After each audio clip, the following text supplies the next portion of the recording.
Oi, meus amigos do YouTube, tudo bem com vocês? Esse é o liquidificador da Britânia, de 1400 watts de potência, e ele é turbo. E o modelo desse liquidificador turbo é o BLK 1300 Forte Turbo. E eu vou fazer agora uma batida de leite de coco.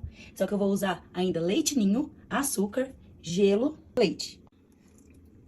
Vou colocar aqui o leite. Eu gosto de fazer essa batida bem forte, então eu vou colocar 2 colheres bem cheias de leite de coco em pó. Vou usar também leite em pó.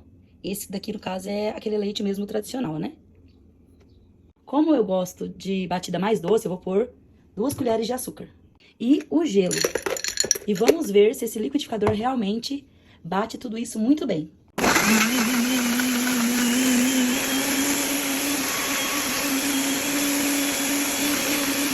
Quando vira para esse lado aqui tá dizendo que tritura melhor o gelo e também é para autolimpeza, quando vai limpar o liquidificador.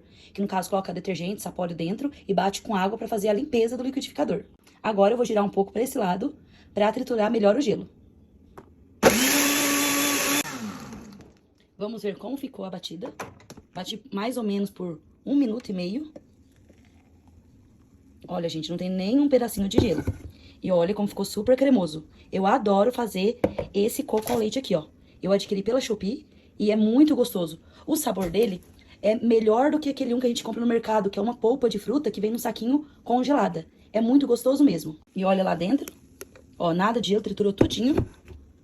Então, se você tiver mais alguma pergunta sobre esse liquidificador turbo da Britânia, podem estar fazendo, que eu vou responder com vídeo.